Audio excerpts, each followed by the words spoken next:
लाल की जय। नारायणं नमस्कृत्य नरं चैव नरोत्तमं देवीं सरस्वतीं व्यासं ततो जयमुदीरयेत्।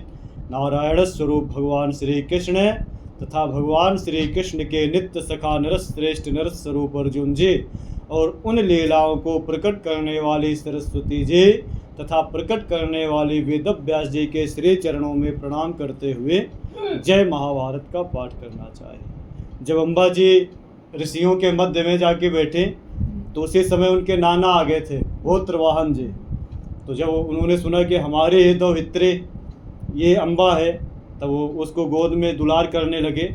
फिर बोले हम परशुराम जी हमारे मित्र हैं, तुम उनकी शरण ग्रहण करो तो तुम्हें लाभ होगा। तब तक अकृत वर्ण जी आ गए थे उनके शिष्य। तो फिर उनसे बातचीत हुई तो हाँ, अब उसी विषय में अब आगे चलना था। अकृत वर्ण जी कहते हैं कि भद्रे तुम्हें दुख देने वाले दो कारण हैं, एक भीष्म और दूसरे साल्व। वत्से तुम इन दोनों में से किससे बदला लेने की इच्छा रखते हो, यह मुझे बताओ। भद्रे यदि तुम्हारा यह विचार हो कि सौभपति साल्वराज को ही विवाह के लिए विवश करना चाहिए तो महात्मा परशुराम तुम्हारे हित की इच्छा से साल्वराज को अवश्य इस कार्य के लिए नियुक्त करेंगे।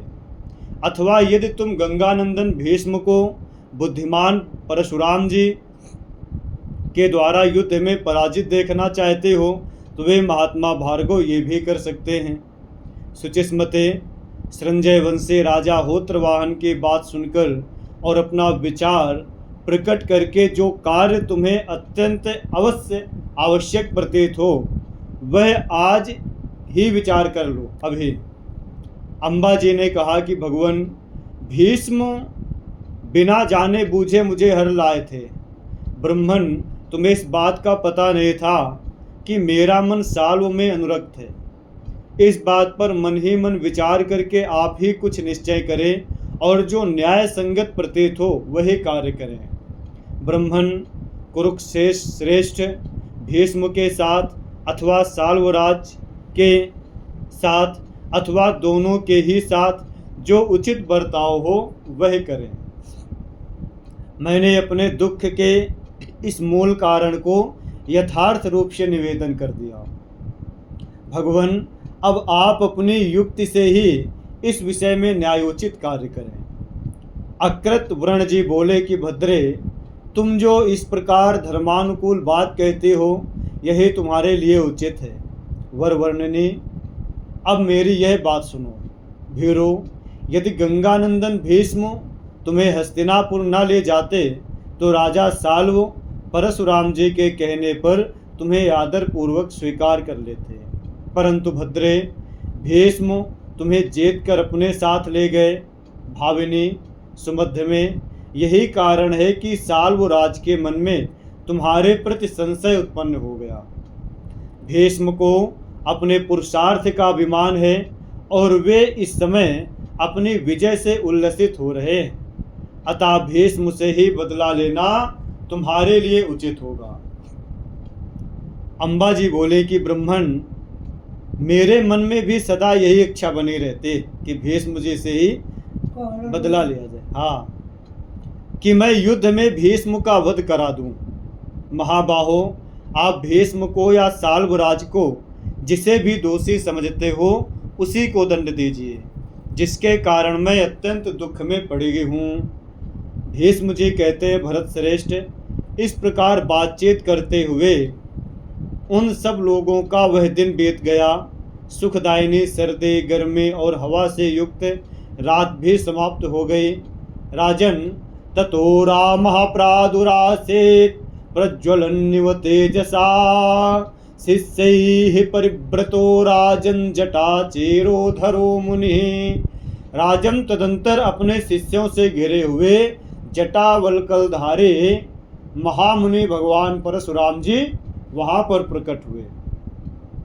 वे अपने तेज के कारण प्रज्वलित हो रहे थे। धनुष्पाणिरदीनात्मा खड्गम बिभ्रत परश्वधे विरजाराज शार्दूल संजयम शोभया नृपम। नृपश्रेष्ठ, उनके हृदय में दीनता का नाम नहीं था। उन्होंने अपने हाथों में धनुष, खड्ग और फरसा ले रखे थे।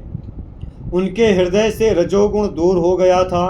वे राजा संजय के निकट आए। राजन, उन्हें देखकर वे तपस्वी मुनि, महातपस्वी नरेश तथा महातपस्विनी राजकन्या ये सबके सब हाथ जोड़ करके खड़े हो गए। फिर उन्होंने स्वस्थ चित्त होकर मधुपर्क के द्वारा भार्गव भगवान परशुराम जी का पूजन किया। विधि पूर्वक पूजन होने पर वे उन्हीं के साथ वहाँ पर बैठे।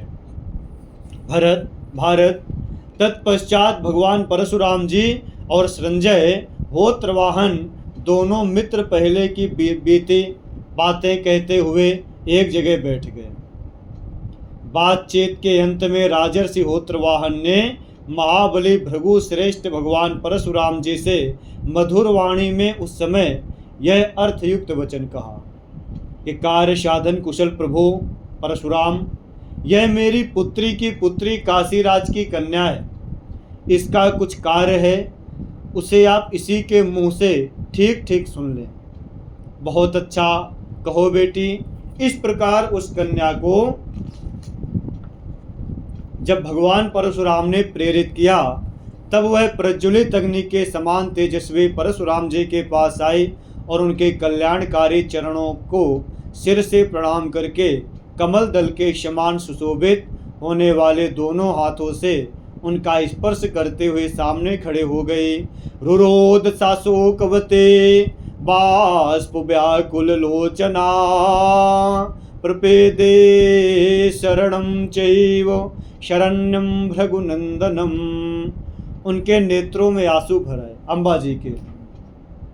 वह शोक से आतुर होकर रोने लगे और सबको शरण देने वाले भृगुनंदन भगवान परशुराम जी की शरण में गई। भगवान परशुराम जी बोले, राजकुमारी, जैसे तू इन संजय अर्थात होत्रवाहन जी की दोहित्री है, उसी प्रकार मेरी भी है, क्योंकि तू मेरे मित्र की पुत्री है। तेरे मन में जो दुख है उसे बता, मैं तेरे कथनानुसार सब कार्य करूँगा। अम्बा जी बोले, भगवान, आप महान व्रतधारी हैं।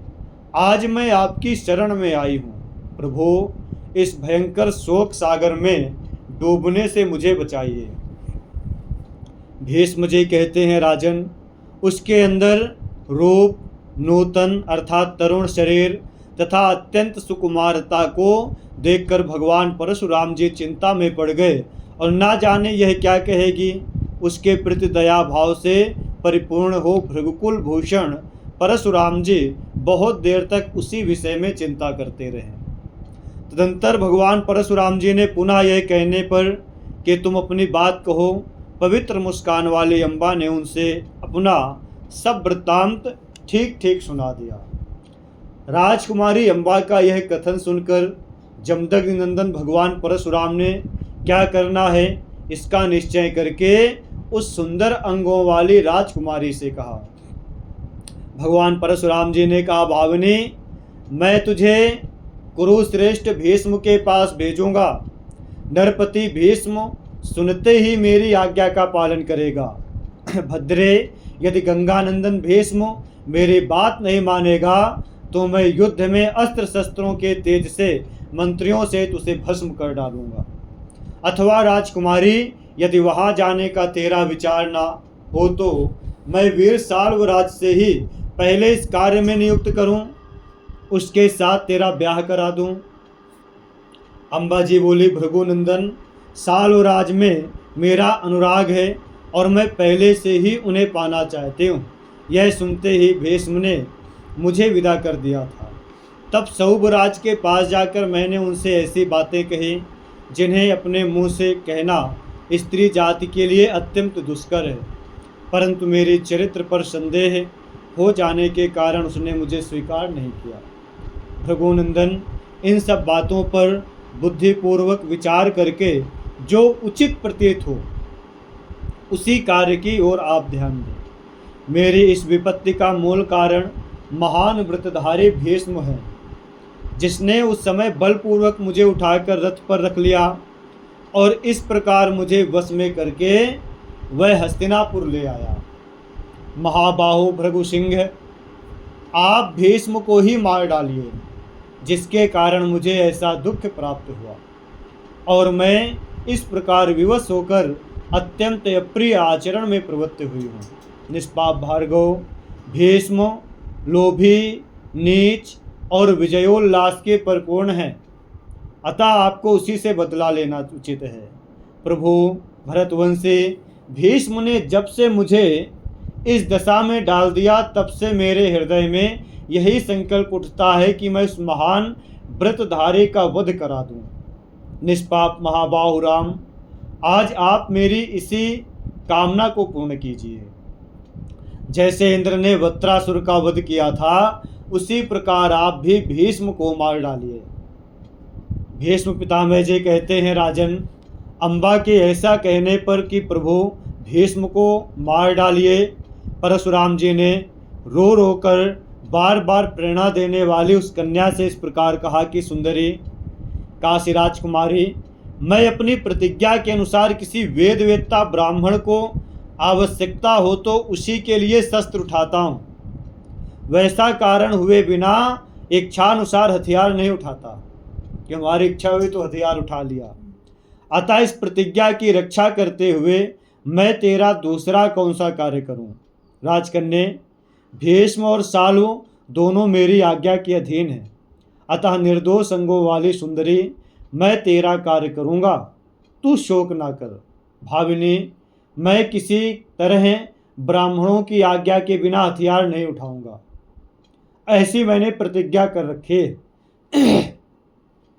अम्बा जी ने कहा कि भगवान, मम दुखम भगवता वपनेयम यतस्ततः तच्च भीष्म प्रसूतम में तम जहेश्वर माचिरम। अम्बा जी बोली, भगवान, आप जैसे हो सके वैसे ही मेरा दुख दूर करें। वह दुख भीष्म ने पैदा किया है, अतः प्रभु उसी का शीघ्र वध कर डालिए। परशुराम जी कहते हैं, काशीराज की पुत्री, तू पुनः सोच कर बता, यद्यपि भीष्म तेरे लिए वंदनीय है, तथापि मेरे कहने से वह तेरे चरणों को अपने सिर पर उठा लेगा, अगर मैंने कह दिया कि इसको प्रणाम करो और माफ़ी मांगो। अम्बा बोली भगवान परशुराम जी से कि यदि आप मेरा प्रिय करना चाहते हैं तो युद्ध में आमंत्रित हो, असुर के समान गर्जना करने वाले भीष्म को मार डालिए और आपने जो प्रतिज्ञा कर रखी है उसे भी सत्य कीजिए। भीष्म जी कहते हैं, राजन, भगवान परशुराम जी और अम्बा में इस प्रकार बातचीत हो रही थी, उसी समय परम धर्मात्मा ऋषि अकृत व्रण ने यह बात कही कि महाबाहो, यह कन्या शरण में आई है, अतः आपको इसका त्याग नहीं करना चाहिए। भृगुनंदन राम, यदि युद्ध में आपके बुलाने पर भीष्म सामने आकर अपनी पराजय स्वीकार करे अथवा आपकी बात ही मान ले तो इस कन्या का कार्य सिद्ध हो जाएगा। महामुने राम, प्रभु, ऐसा होने से आपकी कही हुई बात सत्य सिद्ध होगी। वीरवर भार्गव, आपने समस्त क्षत्रियों को जीतकर ब्राह्मणों के बीच में यह प्रतिज्ञा की थी कि यदि कोई ब्राह्मण, क्षत्रिय, वैश्य अथवा शूद्र ब्राह्मणों से द्वेष करेगा तो मैं उसे निश्चय ही मार डालूंगा। ब्राह्मणः क्षत्रियो वैश्यः शूद्रश्चैव रणे यदि ब्रह्मद्विट भविता तम वै हनिष्यामीति भार्गवो। सिर्फ क्षत्रियों का ही नहीं किया था, उन्होंने चारों वर्णों के लिए किया था कि ब्राह्मण, क्षत्रिय, वैश्य, शूद्र, यदि ये चारों ब्राह्मणों से द्वेष करेंगे, कोई ब्राह्मण है वह ब्राह्मणों से ही द्वेष कर रहा है तो बोले उसको भी मार देंगे, क्षत्रिय द्वेष कर रहा है या वैश्य कर रहा है या चतुर्थ वर्ण के कर रहे हैं तो उसे मार देंगे। साथ ही भयभीत होकर शरण में आए हुए शरणार्थी का परित्याग मैं जीते जी किसी प्रकार नहीं कर सकूंगा। शरणार्थे प्रपन्नानाम भीता नाम शरणार्थी नाम, और जो युद्ध में एकत्र हुए संपूर्ण क्षत्रियों को जीत लेगा उस तेजस्वी पुरुष का भी मैं वध कर डालूंगा। भृगुनंदन राम, इस प्रकार कुरुकुल का भार वहन करने वाले भीष्म समस्त क्षत्रियों पर विजय पा चुका है। अतः आप संग्राम में उसके सामने जाकर युद्ध कीजिए। भगवान परशुराम जी बोले, मुनि श्रेष्ठ, मुझे अपनी पहले की हुई प्रतिज्ञा का स्मरण है, तथापि मैं ऐसा प्रयत्न करूंगा कि सामनीति से ही काम चल जाए, युद्ध ना करना पड़े। हाँ, ब्राह्मण काशीराज की कन्या के मन में जो यह कार्य है वह महान है। मैं उसकी सिद्धि के लिए इस कन्या को साथ लेकर स्वयं ही वहां जाऊंगा जहां भीष्म है। यदि युद्ध की स्पृहा रखने वाला भीष्म मेरी बात नहीं मानेगा तो मैं उस अभिमानी को मार डालूंगा। यह मेरा निश्चित विचार है। मेरे चलाए हुए बाण देहधारियों के शरीर में अटकते नहीं हैं, उन्हें विदीर्ण करके बाहर निकल जाते हैं। यह बात तुम्हें पूर्व काल में क्षत्रियों के साथ होने वाले युद्ध के समय ज्ञात हो चुकी है। ऐसा कहकर महातपस्वी भगवान परशुराम जी उन ब्रह्मवादी महर्षियों के साथ प्रस्थान करने का निश्चय करके उसके लिए उद्यत हो गए। तत्पश्चात रात भर वहीं रहकर प्रातःकाल संध्योपासन, गायत्री जप और अग्निहोत्र करके वे तपस्वी मुनि मेरा वध करने की इच्छा से उस आश्रम से चले। महाराज भरतनंदन फिर उन वेदवादी मुनियों को साथ ले भगवान परशुराम जी राजकन्या अंबा के साथ कुरुक्षेत्र में आए।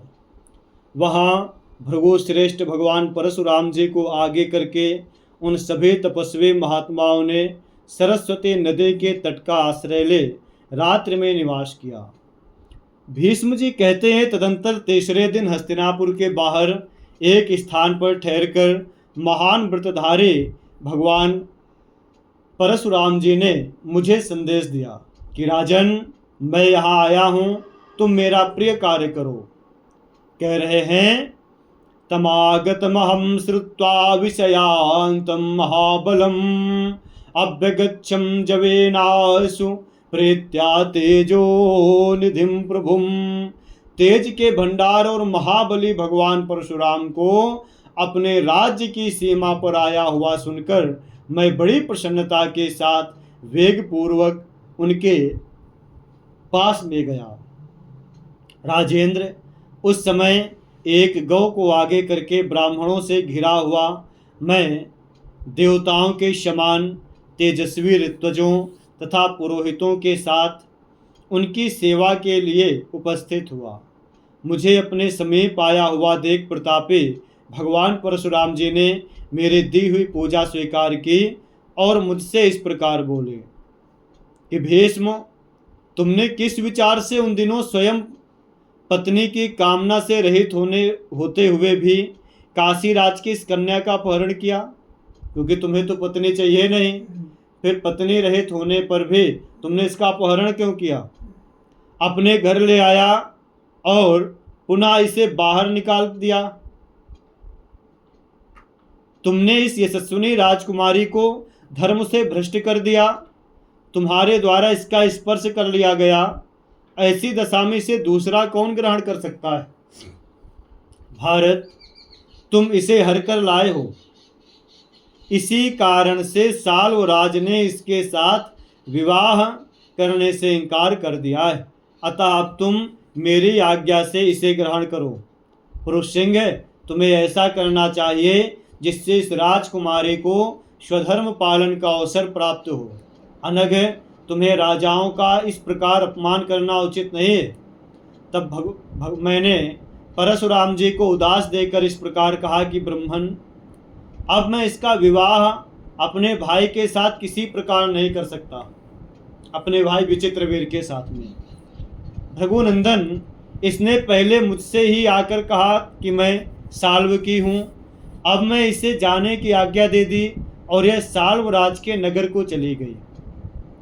मैं भय से, दया से, धन के लोभ से अथवा और किसी कामना से भी क्षत्रिय धर्म का त्याग नहीं कर सकता। न भयान्नाप्यन अक्रोधोन अनार्थम लोभान्य कामया। कह रहे भय से, दया से, लोभ से या किसी कामनावश मैं अपने छात्र धर्म का त्याग नहीं कर सकता। यह मेरी स्वीकार किया हुआ व्रत है, यह मेरा स्वीकार किया हुआ व्रत है। तब यह सुनकर भगवान परशुराम जी के नेत्रों में क्रोध का भाव व्याप्त हो गया और वे मुझसे इस प्रकार बोले, नरश्रेष्ठ, तुम यदि मेरी यह बात नहीं मानोगे तो मैं आज तुम्हें मंत्रियों सहित अभी मार डालूंगा। इस बात को उन्होंने बार बार दोहराई। शत्रुदमन दुर्योधन परशुराम जी ने क्रोध में भरे हुए नेत्रों से देखते हुए बड़े रोषावेश में आकर यह बात कही थी। तथापि मैं प्रिय वचनों द्वारा उन भृगु श्रेष्ठ महात्मा से बार बार शांत रहने के लिए प्रार्थना करता रहा, पर वे किसी प्रकार शांत ना हो सके। तब मैं उन ब्राह्मण शिरोमणि के चरणों में मस्तक झुकाकर पुनः प्रणाम किया और इस प्रकार कहा, भगवान, क्या कारण है कि आप मेरे साथ युद्ध करना चाहते हैं? बाल्यावस्था में आपने ही मुझे 4 प्रकार के धनुर्वेदों की शिक्षा दी है। महाबाहु भार्गव, मैं तो आपका शिष्य हूँ। तब भगवान परशुराम जी ने क्रोध से लाल आंखें करके मुझसे कहा, महामते भीष्म, तुम मुझे अपना गुरु तो समझते हो, परंतु मेरा प्रिय कार्य करने के लिए काशी राज की इस कन्या को ग्रहण नहीं करते हो। किंतु कुरुनंदन, ऐसा किए बिना तुम्हें शांति नहीं मिल सकती। महाबाहो, इसे ग्रहण कर लो और इस प्रकार अपने कुल की रक्षा करो। तुम्हारे द्वारा अपनी मर्यादा से गिर जाने के कारण इसे पति की प्राप्ति नहीं हो रही है। ऐसी बातें करते हुए शत्रुनगर विजयी भगवान परशुराम से मैंने स्पष्ट कह दिया कि ब्रह्मर्षे नैत देवम पुनर्भावी ब्रह्मर्षे किम स्मरण ते। ब्रह्मर्षे, अब फिर ऐसी बात नहीं हो सकती। इस विषय में आपके परिश्रम से क्या लाभ? हमने कह दिया कि मैं दयावश या लोभवश या किसी के भयवश मैं अपने क्षत्रिय धर्म का त्याग नहीं कर सकता, तो अब यह बात आपको पुनरावृत्ति करने से कोई लाभ नहीं है। गुरुत्वं तयि संप्रेक्ष जामदग्न्य पुरातनम प्रसादये त्वां भगवंस्तक एकसाम तु पुरामया।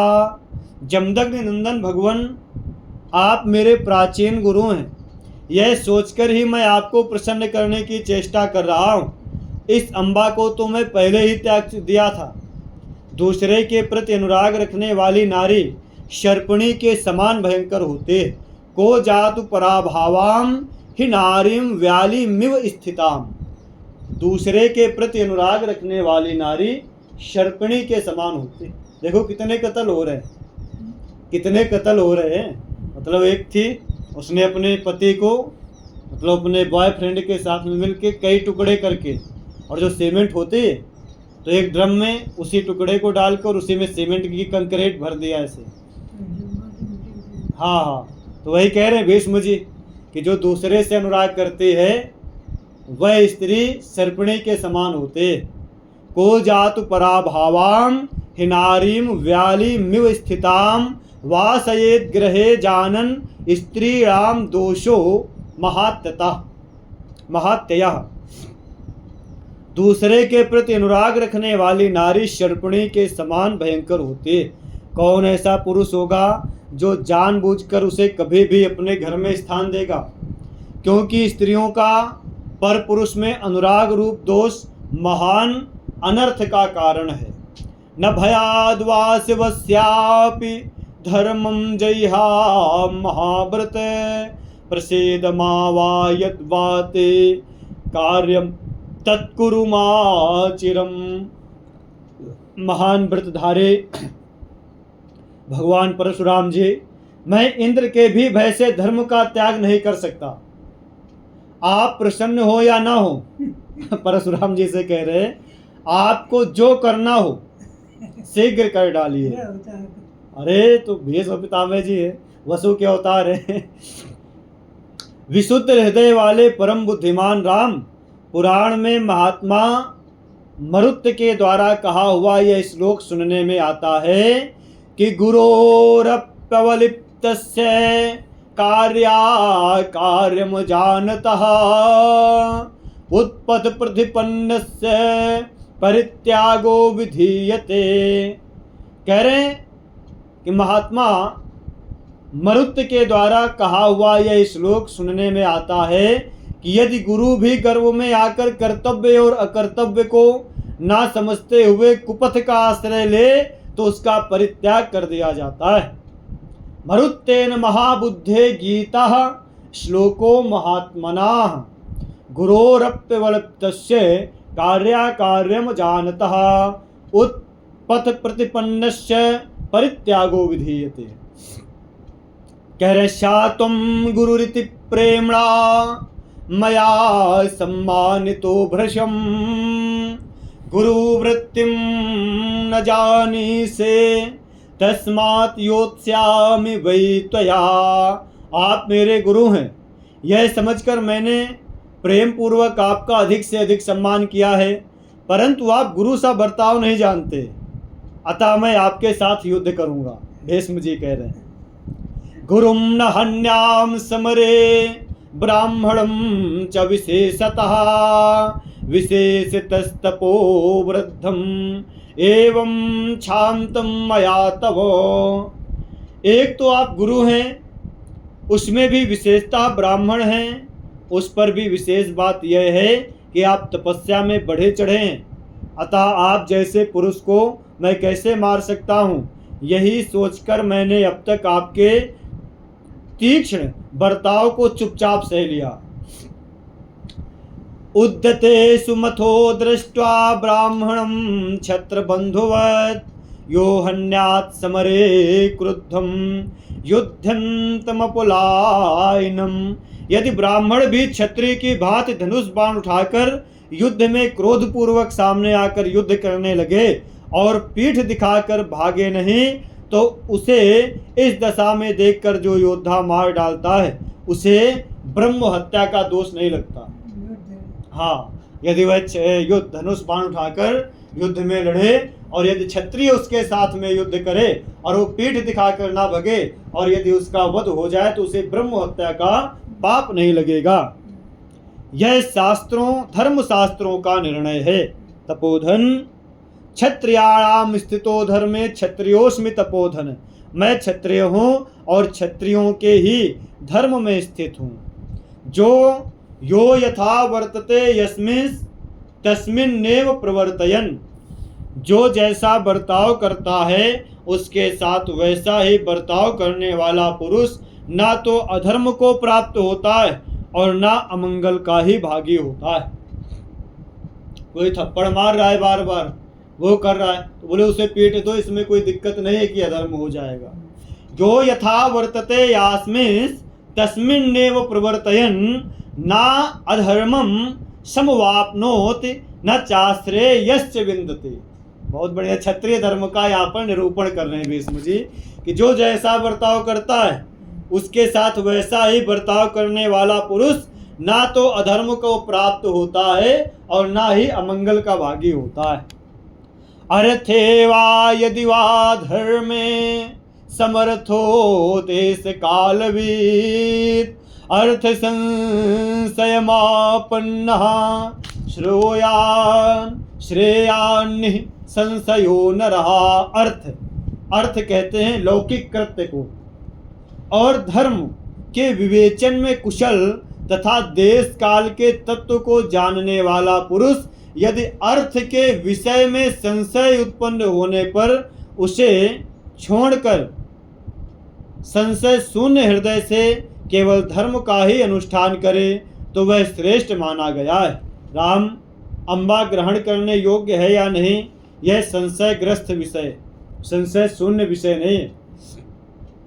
तो भी आप इसे ग्रहण करने के लिए मुझे न्यायोचित बर्ताव नहीं कर रहे हैं, इसलिए महान सम्रांगण में आपके साथ युद्ध करूंगा। पश्यते बाहुवीर्यम च विक्रमं चाति मानुषम एवं गते पितुमया यच्छक्यम भृगुनंदन। आप उस समय मेरे बाहुबल और अलौकिक पराक्रम को देखिएगा। भृगुनंदन, ऐसी स्थिति में भी मैं जो कुछ कर सकता हूँ उसे अवश्य करूँगा। विप्रवर, मैं कुरुक्षेत्र में चलकर आपके साथ युद्ध करूँगा। महातेजस्वी राम, आप द्वंद्व युद्ध के लिए इच्छानुसार तैयारी कर लीजिए। राम, उस महान युद्ध में मेरे सैकड़ों बाणों से पीड़ित एवं शस्त्रपूत हो मारे जाने पर आप पुण्य कर्मों द्वारा जीते हुए दिव्य लोकों को प्राप्त करेंगे। युद्ध प्रिय महाबाहु तपोधन, अब आप लौटिए और कुरुक्षेत्र में ही चलिए, वही युद्ध होगा। मैं युद्ध के लिए वहीं आपके पास आऊंगा। हाँ, क्योंकि वो धर्म क्षेत्र है ना, कुरुक्षेत्र धर्म क्षेत्र समवेत ऐसे। भृगुनंदन परशुराम, अपि यत्र त्वया राम कृतं शौचं पुरा पितुः तत्राहमपि हत्वा त्वां शौचं कर्तास्मि भार्गवो। भृगुनंदन परशुराम, जहाँ पूर्व काल में अपने पिता को अंजलि दान देकर आपने आत्मशुद्धि का अनुभव किया था, वहीं मैं भी आपको मारकर आत्मशुद्धि करूंगा, क्योंकि हम शिष्य हैं तुम्हारे। तत्र राम समागच्छ त्वरितं युद्ध दुर्मद व्यपनेष्यामि ते दर्पं पौराणं ब्राह्मण ब्रुवो। ब्राह्मण कहलाने वाले रण दुर्मद राम, आप तुरंत कुरुक्षेत्र में पधारिए। मैं वहीं आकर आपके पुरातन दर्प अर्थात क्रोध का दलन करूंगा। राम, आप जो बहुत बार भरी सभाओं में अपनी प्रशंसा के लिए यह कहा करते हैं कि मैंने अकेले ही संसार के समस्त क्षत्रियों को जीत लिया था, तो उसका उत्तर सुन लीजिए। न तदा जातवान् भीष्मः क्षत्रियो वापि मद्विधः पश्चात् जातानि तेजांसि तृणेषु जलितं त्वया। तो आप सुन लीजिए, जो बार बार भरी सभाओं में कहते रहते हैं कि कोई भी क्षत्रिय हमारे यहाँ समान नहीं है, हमने सबको जीत लिया, तो उसका उत्तर हमसे सुनो। उन दिनों भीष्म अथवा मेरे जैसा दूसरा कोई क्षत्रिय उत्पन्न नहीं हुआ था। तेजस्वी क्षत्रिय तो पीछे उत्पन्न हुए हैं, आज तो घास फूस में ही प्रज्वलित हुए हैं। तिनकों के समान दुर्बल क्षत्रियों पर ही अपना तेज प्रकट करते हैं। यस्ते युद्धमयं दर्पं कामं चा विपुनाशयेत् सोऽहं जातो महाबाहो भीष्मः परपुरंजयः। महाबाहो, जो आपकी युद्ध विषयक कामना तथा अभिमान को नष्ट कर सके, वह शत्रु नगरी पर विजय पाने वाला यह भीष्म तो अब उत्पन्न हुआ है। राम, मैं युद्ध में आपका सारा घमंड चोर चोर कर दूंगा, इसमें संशय नहीं है। भीष्म जी कहते हैं, तब परशुराम जी ने मुझसे ततो माम ब्रवीद रामः प्रहसन्निव भारत दृष्ट्या भीष्म मया सार्धं युद्धमिच्छसि संवरे। भीष्म जी कहते हैं कि भरत नंदन, उस समय भगवान परशुराम जी ने मुझसे हंसते हुए से कहा, भीष्म, बड़े सौभाग्य की बात है कि तुम रण क्षेत्र में मेरे साथ युद्ध करना चाहते हो। अयम गच्छामि कौरव्ये कुरुक्षेत्रम त्वया सह भाषितं ते करिष्यामि तत्रागच्छ परंतपो। कुरुनंदन, यह देखो, मैं तुम्हारे साथ युद्ध के लिए कुरुक्षेत्र में चलता हूँ, परंतप वहीं आओ, मैं तुम्हारा कथन पूरा करूँगा। वहाँ तुम्हारी माता गंगा तुम्हें मेरे हाथ से मरकर सैकड़ों बाणों से व्याप्त और कौवों, कंकों और गेंदों का बुद्ध अर्थात भोजन बना हुआ देखेंगी। राजन, तुम दीन हो, आज तुम्हें मेरे हाथ से मारा गया देख सिद्ध चारण सेविता गंगा देवी रुदन करेंगी। अतदरहा महाभागा भगीरथ सुता नघा या त्वाम जी जनन मंदम युद्ध कामुक मातुरम। यद्यपि मैं महाभागा भगीरथ पुत्री पापहीना गंगा यह दुख देखने के योग्य नहीं है, तथापि जिन्होंने तुम जैसे युद्ध कामी आतुर और मूर्ख पुत्र को जन्म दिया है उन्हें यह कष्ट भोगना ही पड़ेगा। युद्ध की इच्छा रखने वाले मदोन्मत्त भीष्मो, आओ मेरे साथ चलो। भरत श्रेष्ठ कुरुनंदन, रथ आदि सारी सामग्री साथ ले लो।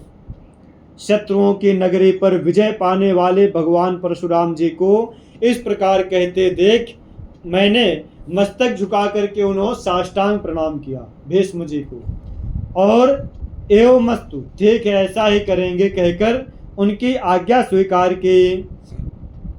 ऐसा कहकर भगवान परशुराम जी युद्ध की इच्छा से कुरुक्षेत्र में गए और मैंने नगर में प्रवेश करके सत्यवती से यह सारा समाचार निवेदन किया।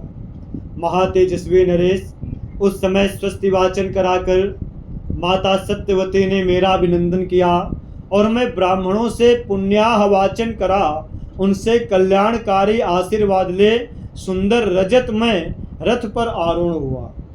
उस रथ में श्वेत रंग के घोड़े जुते हुए थे, उसमें सब प्रकार के आवश्यक सामग्री सुंदर ढंग से रखी गई थी। उसकी बैठक बहुत सुंदर थी। रथ के ऊपर व्याघ्र चर्म का आवरण लगाया गया था। वह रथ बड़े बड़े शस्त्रों और समस्त उपकरणों से संपन्न था। युद्ध में जिसका कार्य अनेक बार देख लिया गया था, ऐसे सुशिक्षित कुलीन वीर तथा अश्वशास्त्र के पंडित सारथी द्वारा उस रथ का संचालन और नियंत्रण होता था। भरत श्रेष्ठ, मैंने अपने शरीर पर श्वेत वर्ण का कवच धारण करके श्वेत धनुष हाथ में लेकर यात्रा की। नरेश्वर, उस समय मेरे मस्तक पर श्वेत छत्र तना हुआ था और मेरे दोनों और सफेद रंग के चंवर डुलाए जाते थे। मेरे वस्त्र, मेरी पगड़ी और मेरे समस्त आभूषण श्वेत वर्ण के ही थे। विजय सूचक आशीर्वादों के साथ मेरी स्तुति की जा रही थी। भरत भूषण, उस अवस्था में मैं हस्तिनापुर से निकलकर कुरुक्षेत्र के समरांगण में गया। राजन, मेरे घोड़े मन और वायु के समान वेगशाली थे। सारथी के हाँकने पर उन्होंने बात की बात में मुझे उस महान युद्ध के स्थान पर पहुंचा दिया। राजन, मैं तथा प्रतापी भगवान परशुराम जी दोनों कुरुक्षेत्र में पहुंचकर युद्ध के लिए सहसा एक दूसरे पर पराक्रम दिखाने के लिए उद्यत हुए। तदंतर मैं अत्यंत तपस्वी भगवान परशुराम जी की दृष्टि के सामने खड़ा हुआ और अपने श्रेष्ठ शंख को हाथ में लेकर उसे जोर जोर से बजाने लगा।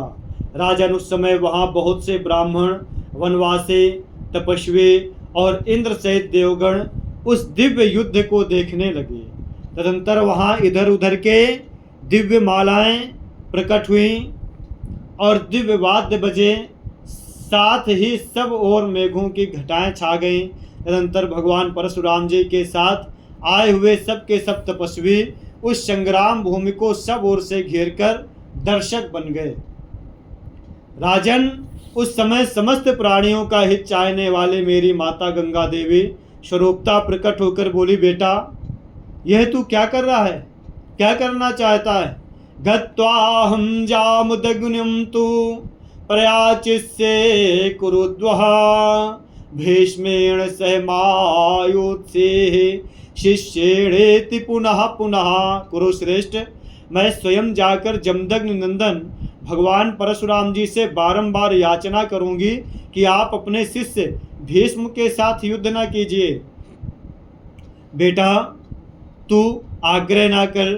राजन, विप्रवर जमदग्नि नंदन भगवान परशुराम के साथ समर भूमि में युद्ध करने का हठ अच्छी बात नहीं है। ऐसा कहकर वे मुझे डांट बताने लगी। अंत में वे फिर बोली, बेटा क्षत्रिय हंता परशुराम महादेव जी के समान पराक्रमी हैं। किन्न वही क्षत्रिय हणो हर तुल्य पराक्रम। भगवान परशुराम जी के समान, मतलब महादेव जी के समान ही परशुराम जी पराक्रमी हैं। क्या तू उन्हें नहीं जानता जो उनके साथ युद्ध करना चाहते हैं? तब मैं हाथ जोड़ करके गंगा देवी को प्रणाम किया और स्वयंवर में जैसी घटना घटित हुई थी वह सब वृत्तांत से उनसे आद्योपांत शुरू से लेकर अंत तक उन्हें कह सुनाया। राजेंद्र, मैंने भगवान परशुराम जी से पहले जो जो बातें कही थी सब काशीराज की कन्या की जो पुरानी करतूतें थीं वह सबको बता दिया। ये सालू को पसंद करते थे, यहाँ से सालू के पास गए, अब पुनः इधर आए तो हम उसको कैसे ग्रहण करें अपने भाई के लिए, विचित्रवीर्य के लिए, स्वयं के लिए। तत्पश्चात मेरी जन्मदायिनी माता गंगा ने भृगुनंदन भगवान परशुराम जी के पास जाकर मेरे लिए उनसे क्षमा मांगी। भीष्मेण सहमायोत्सीः शिष्येणेति वचो ब्रवीत् सचतामाह याचन्तीं भीष्ममेव निवर्तयः न च मे कुरुते कामम् इत्यहं तमुपामगम पागमम्। साथ ही यह भी कहा कि भीष्म आपका शिष्य है, अतः उसके साथ आप युद्ध ना करें। तब याचना करने वाली मेरी माता से भगवान परशुराम जी ने कहा कि तुम पहले भीष्म को ही युद्ध से निवृत्त करो, वह मेरे इच्छानुसार कार्य नहीं कर रहा है, इसीलिए मैंने उस पर चढ़ाई की। वह सम्पायन जी कहते हैं, जन्मेजय तब गंगा देवी पुत्र स्नेहवश पुनः भीष्म के पास आई। उस समय भीष्म के नेत्रों में क्रोध व्याप्त हो रहा था, अतः उन्होंने भी माता का कहना नहीं माना क्योंकि युद्ध करेंगे इस समय। इतने में ही भृगु कुल तिलक ब्राह्मण शिरोमणि महातपस्वी धर्मात्मा परशुराम जी दिखाई दिए। उन्होंने सामने आकर युद्ध के लिए भीष्म को ललकारा। बोलो राधा वल्लभ लाल की जय। कल संकल्प निर्मित रथ पर आरोहण परशुराम जी के साथ में भीष्म जी का युद्ध प्रारंभ।